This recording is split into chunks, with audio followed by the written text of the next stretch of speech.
ginadayag dinha sa Biblia ilabi na sa iyang katawhan nga iyahang gipahibalo like ni Pablo, ni Moses. So daghang mga gigamit sa ato ang buhi nga Dios para mapadayag ang maong pulong. So mao na yung una ang revelation. Sunod kining gitawag natog inspiration. Kung mayroon tayo inspiration, nasabtan na nato na mga nadasig or mga mensahe nga para madasig. Ma-inspire sa English. Dayon, naputay gitawag nga illumination. So kini, mahitungod na ni sa kaniyang buhat sa balaang espiritu nga ang mga katawhan makasabot og i-apply na dayon. So mao na musulod din ang gitawag nato nga illumination. Mao na ni nga mabago ang tawo tungod kay gi-apply na niya unsay naa sa balaang kasulatan. Again, tulo ka pulong nga naa sa nagbalik-balik ni sa ato ang doctrine of sa Bible, revelation, inspiration, o ang illumination. So, maunay nasulat sa ato ang Bible. And then, ato ang balikon pagpasabot unsay revelation, it is God disclosing His truth to humanity. Bot pasabot, ang Ginoo, gipadayag niya ang kamatuoran ngadto sa iyahang katawhan para sa atua, di ba? Gikan sa iya gi-reveal pinaagi sa mga katawhan nga iya pong gihimong instrumento like nilang Pablo, nila Juan, nila Moses, nila Abraham. So katong mga tao na sa Old Testament paingon sa New Testament maotoy iyang mga gigamit usab. So ato naman tong nabasa no, atong mga niaging mga Domingo nga ang iyahang mga kasuguan direct gayud, gikan gayud sa iyaha. Gigamit lamang niya ang mga katawhan like ni Moses. So,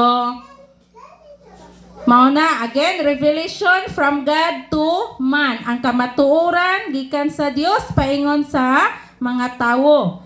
Ang inspiration, mao kining the Spirit or ang balang espiritu, superintending human authors to write the truth down accurate to gikan sa man paingon sa paper. Subot pasabot ani kahinumdum mo nga naa siya mga tawo sa nga ginasugo nga isulat ngadto sa papel ang iyahang mensahe iyang kasuguan. So gikan sa tawo nga iyahang gigamit paingon sa papel. So mao nay kini example na ani mao ang kining sa Bible na.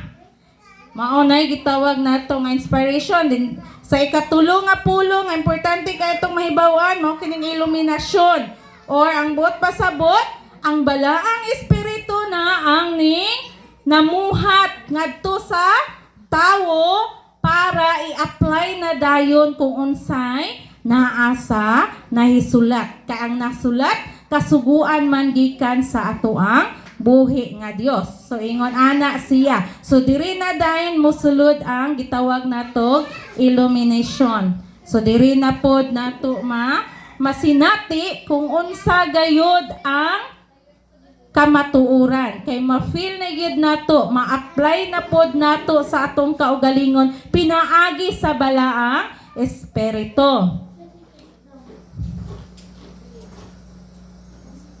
Then, baliko na ko, revelation brings new divine information. So, kabantay mo, diba, once magbasa nato sa Bible, so nanapod tayo bagong nakatunan nga mga bago nga kung butang nato balaang mga impormasyon. Kung may tagbalaang impormasyon, gikan ka na sa buhing Dios, di ba? Na ay mga information, na ay mga learnings or mahibalaan nato pinaagi sa tao o pinaagi sa kalibutan. Daghan na mga information or mga impormasyon. Din kini is balaan nga information tungod kay gikan man kini sa atong buhi nga Dios, which is God is spirit. Balaan ang ato ang Dios nga ato ang simba, ginaalagaran. So ang inspiration po, ang unsay buhat sa inspiration, mao lang na nag-record. Ki-record siya, maoning nahimo na siyang libro. History siya nga tinuod siya nga panghitabo. Mao kini ang gitawag natong balaang kamatuoran nga nasulat sa balaang kasulatan. Dayon, kaning illumination, akong balikon, mauna nay pamaagi nga ato ang ma-apply. Kung unsay naa atong nahibalaan, mao nang revelation, unsay nasulat, na record, diri sa Bible, o mauna dayon nay ato ang ma-apply. So lisod dili i-apply ang mga unsay nasulat sa balaang kamatuoran, sa balaang kasulatan. Lisod kung dili ta mangayog tabang sa ato ang buhi nga Dios. Apan kung mangayo ta niyag tabang, walay imposible. Kay siya gayud ang mamuhat sa tanan. So kay kuha naman ni siya, conclusion sa atong balikon, para mas masabtan pagyud nato ha, kung ang definition sa revelation base sa ato ang dictionary nga ato ang makanunay mabasa, mao kaning God making His divine will. So ang Ginoo namuhat sa iyahang balaang kagustuhan, mayon tag will, iyahang pagbot. Di ba? Kita magampo ta, kini mo sa dapat natong masabtan. Sa atong mga pag-ampo, atong sabton ha, kay daghang mag-ampo, mangayo, ug unsay gusto nato nga pangayoon sa ato ang Dios. Di ba? Kinsay nag-ampo nga wala nangayo? Ha? Di ba mga jud ta? Dayon, nag-ampo pud ta, dili, mo na itong sabton ha? Kay ang Dios na anagid na siya kaugalingong plano. Sa wala patagi himugso, naanay silbi kung kuan ba naanay kini ang blueprint kanang gamiton sa mga engineer nga dito naka-script na, naka-drawing na unsay pormaan ng balay. So ingon ana pud atong kinabuhi, naka-drawing na, naka-blueprint na siya. Naanay plano ang Ginoo.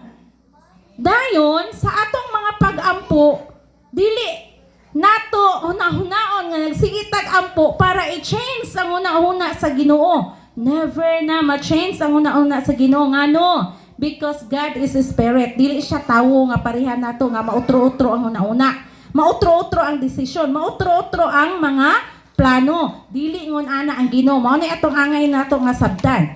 Nga mo ang ingom hangyoon nato sa Ginoo, ang Ginoo nga Lord ana. So dili ana. Ang ato di ay mga pag-ampo buhaton nato nga ma-accept nato kung unsay dili will sa Ginoo. Kay kung di ba ang plano sa Ginoo mas better pa sa plano nato. Mas maayo pa niya maplano og iyang mga desisyon og kay siya man ang Dios. Siya may nasayod sa tanan. Nasayod sa ato ang unsay maayo para nato. So wala gyud tay maski pagbalik-baliko nato ampo ana, ang ato na lang is ma-accept nato ang iyang kagustuhan, ang iyang will. So ingon ana, mao nang sa atong mga pag-ampo natay mga gusto nga dili niya ihatag kay dili na maayo para sa ato, kay naa pa siya mas maayo nga plano para sa atoa. So ingon ana ang Dios, kay ang Dios espiritu man, dili siya tawo nga mag-utro-utro ang huna-huna. Gani ang atong mga promises, maski mag-promise ta sa atong kaugalingon, di gani nato matupad. But God, ang iyahang mga promises, ihagayod na tumanon. Walay gipakyas sa iyahang mga gipang saad. Amen. So, unsay proseso sa revelation? So, unsay proseso? Si God mag-reveal or magpadayag og mga butang nga tinago. Again, ang Ginoo magpadayag og mga butang nga tinago. Mao na nay gitawag nato propesiya. Mga sa ganang binisaya sa propesiya kung kuan pa mga panagna pero dili panagna nga tawo ang gahimo, kundili mga prophecy nga ang Ginoo mao nasayod gipatayag ngadto sa iyang katawhan like ni Juan. Unsay propesiya ni Juan nga matapos ang kalibutan adunay mga katalagman nga moabot nga masinati sa mga katawhan. Mao nanay pagtapos sa kalibutan. Manay example sa mga propesiya. Ang Ginoo nag-reveal og mga kamatuoran para mga tinago nga kamatuoran. Nganong natinago man? Dili tanan ang nakasabot, dili tanan nasayod nga mao na di ay nay mga gitawag nato nga propesiya. Kay ang Dios lamang mao'y nag-reveal og mga propesiya ngadto sa katawhan. Pinaagi ni, example na ito, mahatag na ito is ni Juan, mao katong propesiya na as a revelation. Dayon, si God pod nag-reveal og mga mao ni gitawag mga divine plans, mga balaan nga mga plano. Kung mayingon tag balaan nga plano, kana siya plano na gikan sa ato ang buhi nga Dios. Again, sa akong balikon, atong kinabuhi nakaplano na, naka-blueprint na siya. Ang Dios mao'y nasayod. So maunang kung naatay mga gusto nga dili ihatag sa Ginoo, dili ta masuko. Kay dili na will sa Ginoo, dili na iyang kagustuhan. So kita dapat ang mo adjust, dili ang Ginoo mo atong ipa-adjust. Kita mo kung wala na align sa iyang plano, hiwi man ta ni age, lahi man atong giagian nga mga plano, sumo-align ta, mohinahinay ta og tulid paingon sa iyahang kagustuhan. So maunay proseso sa revelation or mga pagpadayag. Dayon, unsa na pod sa balik ta sa inspiration. Unsay buot pasabot niini. So the Holy Spirit influencing the human authors. Kung mayon tag influencing the human authors, kinsa man toy mga tawo nga author sa mga gasulat sa Bible, kinsa yung naibalaan? Sige daw be. Tagsa-tagsa daw og recall kinsay mga human authors na sa Bible. Daghan man to. Okay, una si Pablo. Kinsa pa? Si Juan.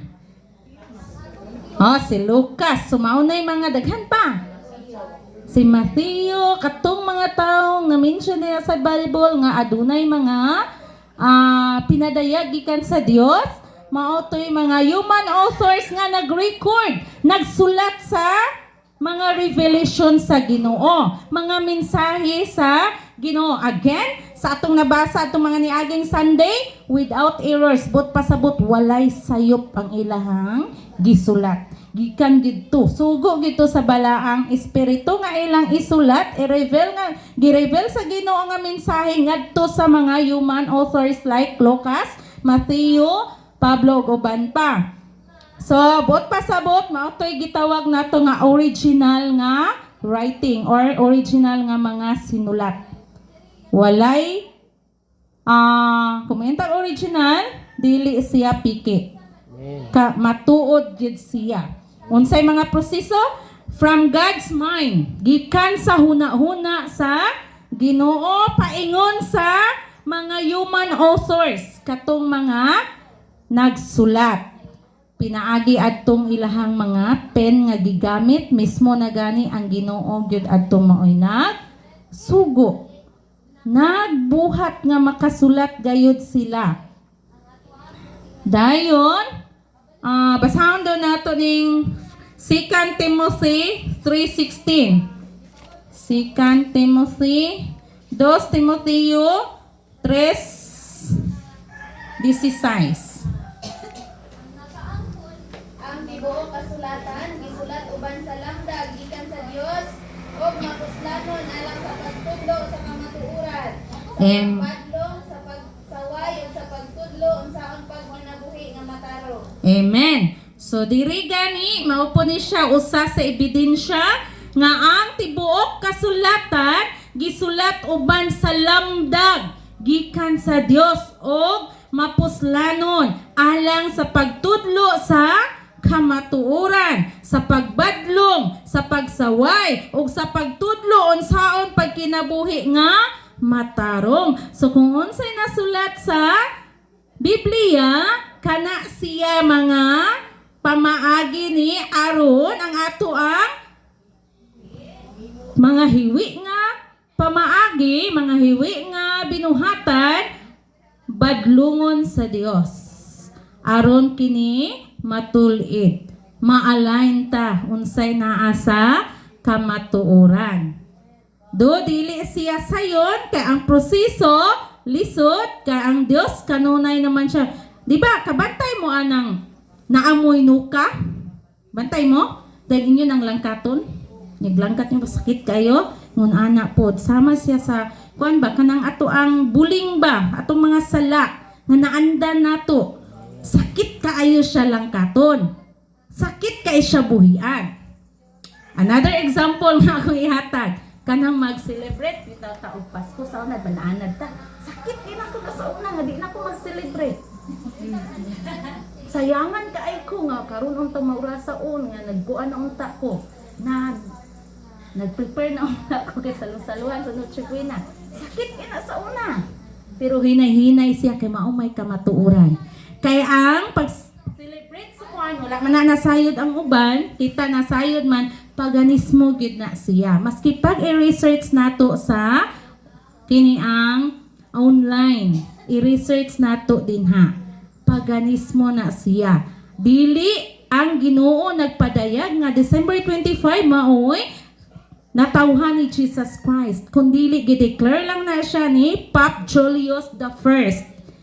Gi-adapt po na siya sa paganismo nga mga festival.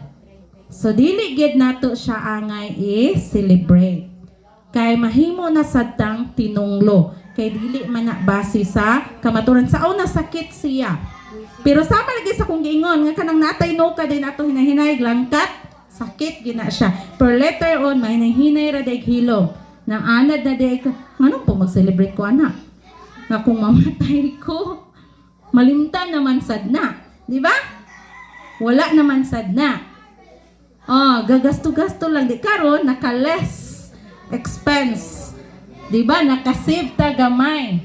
Sa New Year na lang dayon ta mag-celebrate kay pasalamat nga naka-survive ta within a year. Sa usa ka tuig naka-survive ta gitagaan ta sa Dios og daghang mga grasya, panalangin lakip na sad ang atuang grasya biya ningon ani. Nga naatay lahi na ang atuang kinabuhi sa una og karon. Diba? Nag-alagad na ta sa ato ang Diyos. Amen. Dako kay na siyang kadaugan, dako kay na siyang grasya nga angay natong is celebrar. Dayon, padayon ta. Unsay mga lain pang pagpasabot sa mahitungod sa inspiration, so naapay ensures the Bible's divine authority and accuracy as God's word. So bot pasabot ang unsay nasulat diri sa Biblia kay bala ang otoridad manigikan sa ato ang Dios. So kini gid siya di ba without error, wala gid sayop, accurate gid siya kay gikan sa Dios paingon sa iyang katawhan gisugo nga isulat, i-record ang mga kasuguan paingon sa mao na ni dayon nahimo na dayon siyang libro, nahimo na compile na dayon siya nahimong libro. So mao gyud ni ang gitawag nga balaang kasuguan nga na-record pinaagi sa iyahang mataw nga nilamdagan. Again, unsa toy gingon ang tibok kasulatan gisulat uban sa lamdag gikan sa Dios.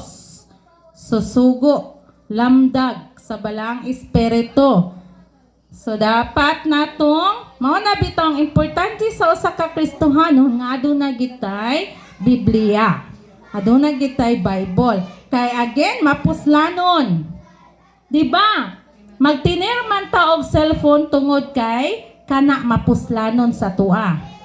Now, ang Bible pod giingon na diri sa 2 Timothy 3:16 nga ang balaang kasulatan mapuslanon. So dapat natong itiner ang usa ka Biblia kay kini mapuslanon para gayud ni sa pagtudlo sa kamatuoran, sa pagbadlong kanato, pagsaway sa mga dili angay buhaton nato aron atong kinabuhi magsubay gayud sa kamatuoran, matarong nga pagkinabuhi.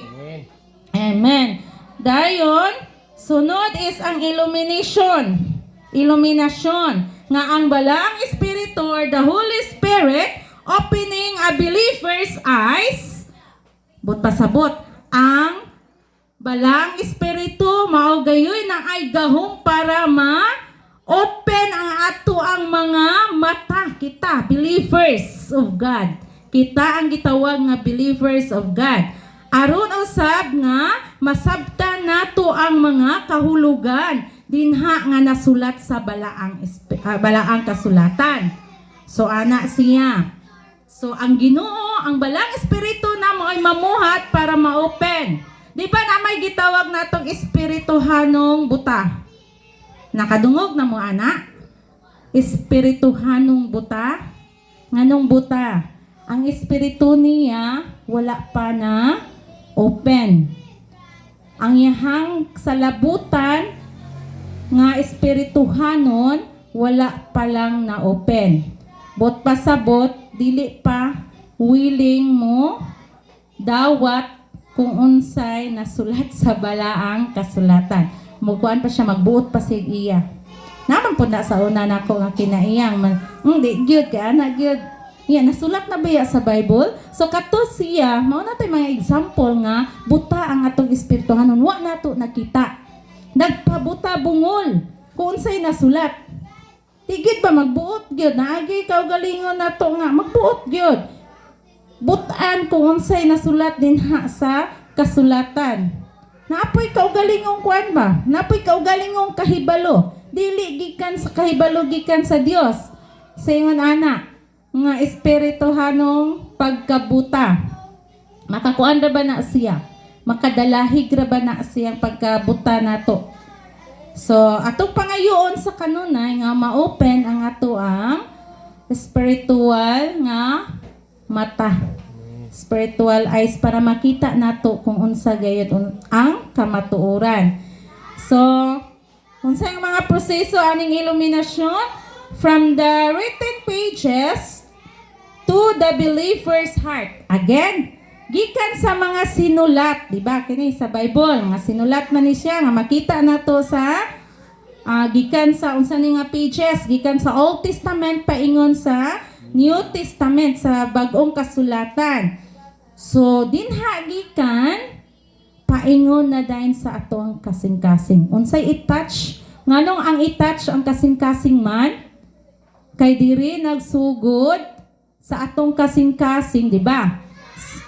Once gidawat na nato si Jesus Christ nga atong personal Savior, atong personal nga manluluwas, asa man nato gidawat? Di ba diri sa atong kasing-kasing? Dili sa atong huna-huna. Kay kung atong huna-huna, taphaw lang no.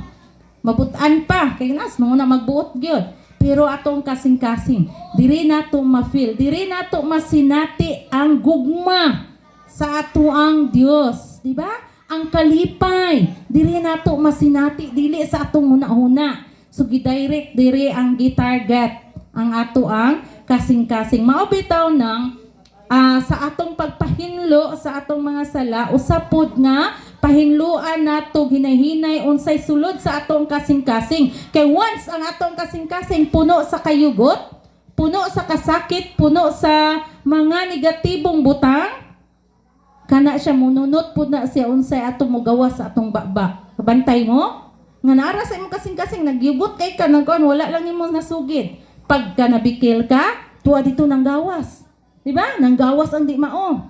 Nga mga istorya, mga pulong nga di maayo. Ay ha na dayon ta nakarealize pagkahuman. Wa na.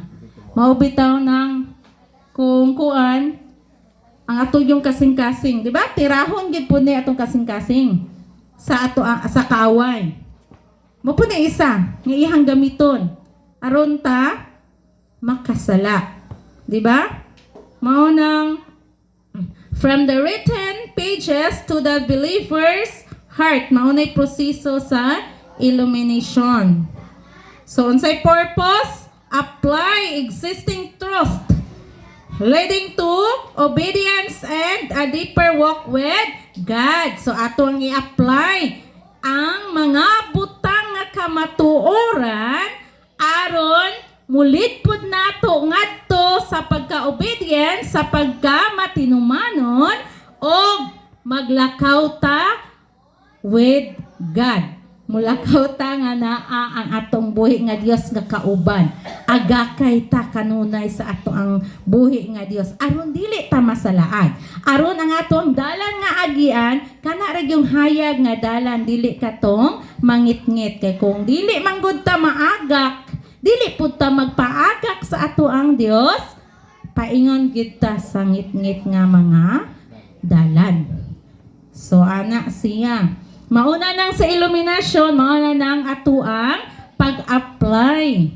So kinahanglan gyud nato nga i-apply kung unsay naa sa kamatuoran. So nahinay-hinay na ba ninyo og apply kung unsay naa sa kamatuoran? So kung wala pa atong pangayoon sa atuang buhi nga Dios. Again, ang revelation, God discloses truth.